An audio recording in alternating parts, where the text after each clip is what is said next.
ऐसन रोगवा धरा दिहला ऐसन रोगवा धरा दिहला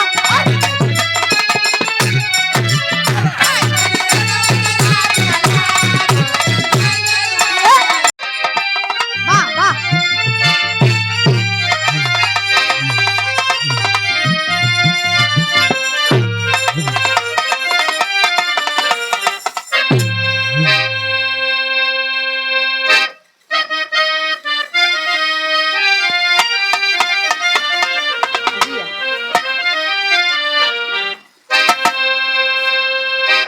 गुरु हो गोसैया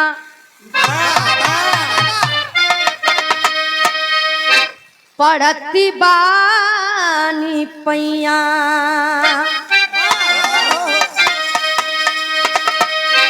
जो हता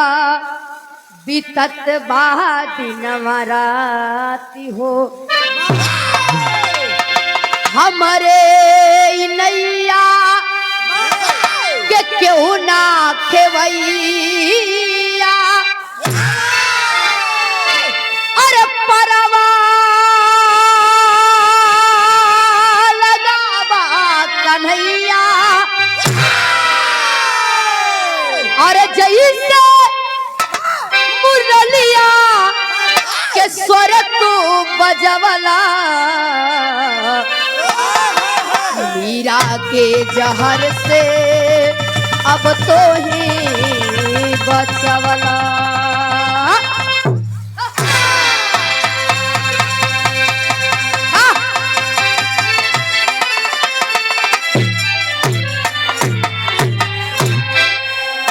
ए भैया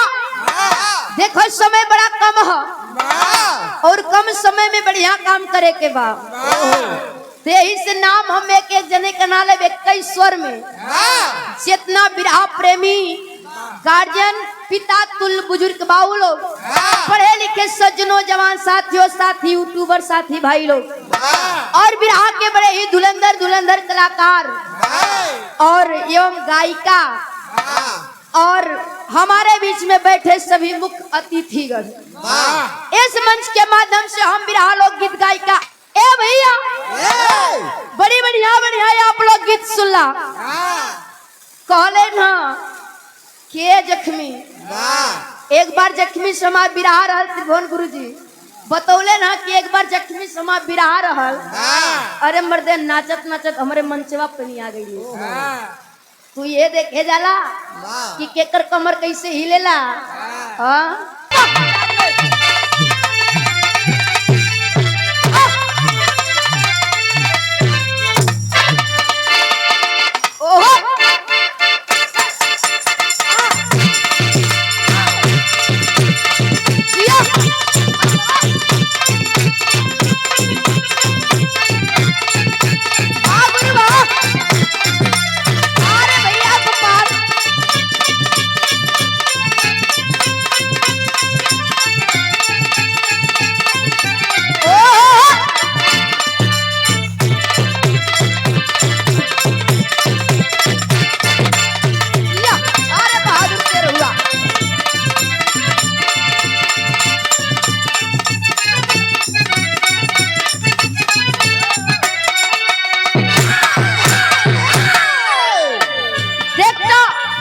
हमारे मास्टर गीत के संकेत कैलन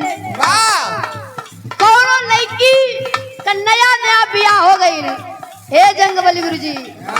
अब ध्यान द कहाँ भटकत हुआ मालिक बड़ा तकौला हतन का ताकुला आपका ध्यान किधर है आपका सपाटी गायिका इधर है ए भैया कौनो लड़की का बड़ा नया गौना भैला यही लगने और जब ससुरे गईली अब पिया परदेसी हो गई जब परदेसी भाई तो लड़किया एक दिन फोन के कहले की हालो हे जी रौरा के बुझात ना कि रौर बिना हमार दिल ना लगेला आज का तरतियों में तो के देखिला सुतलों में देखिला जगलों में देखिला लेकिन कहे कैसे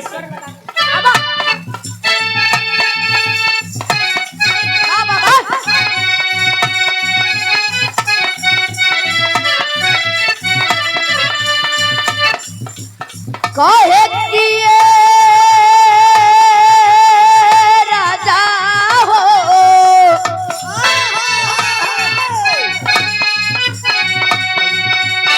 हे राजा जी हो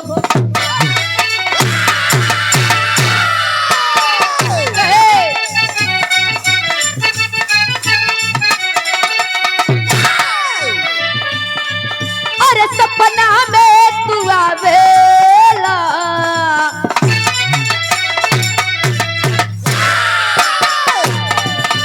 सपना में तू आवेला दर्द दिल के बढ़ावेला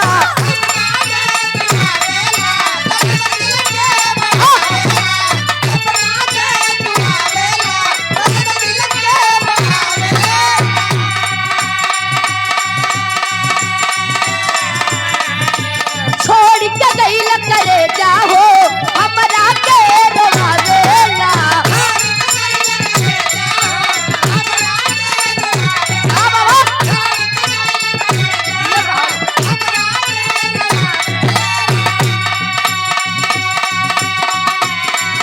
और सपना में तू आवेला दर्द दिल के बढ़ावेला छोड़ के गइल करे जाहो हमरा के रोवावेला तब लइकी कहेगा मिले ना चयनवा के तनो पैदा लोग जाई हो पैदा लोग जाए अरे ऐसन रोगवा धरा दिहला ऐसन रोगवा धरा दिहला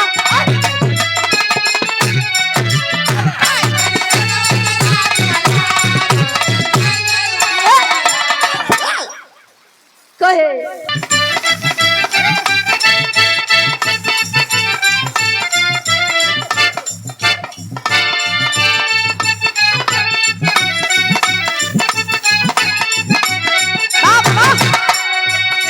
अरे सपना में तू आवेला दर्द दिल के बढ़ावेला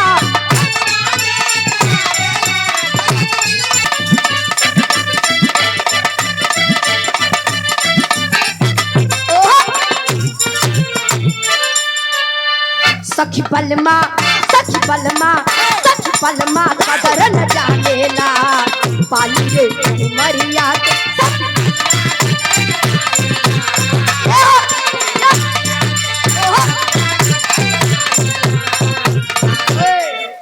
कबल है चुका के राची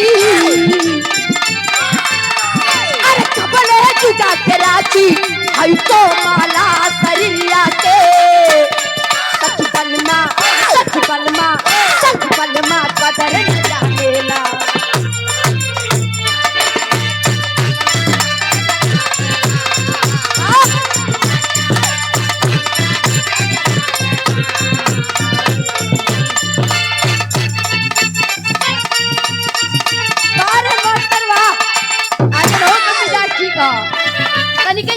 बस समय बताए जा गुरुजी एकदम समय के अंदर ही रहा टेंशन मत ला मास्टर एगो गीत बजोलन का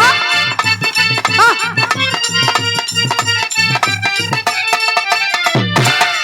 अरे चिखबे चिलैबे केतनो तोर केहू के सुनाई न चिखबही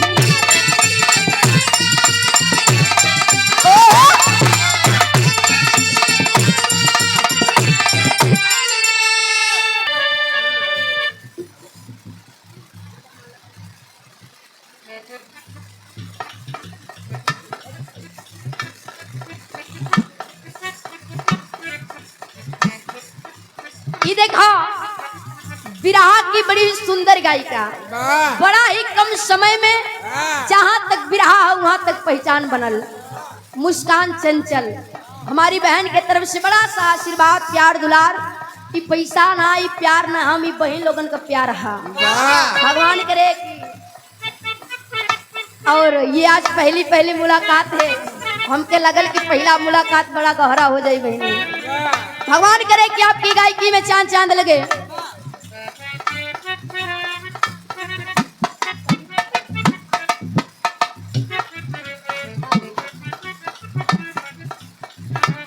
और ये देखिए बिरहा की बड़ी सुंदर गायिका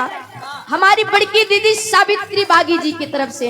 बड़ा ही आशीर्वाद मिलल। बहुत बहुत प्राम आशीर्वाद की कामना है। भगवान करे कि आप लोगन के साथे साथे हमारो चलत रहे।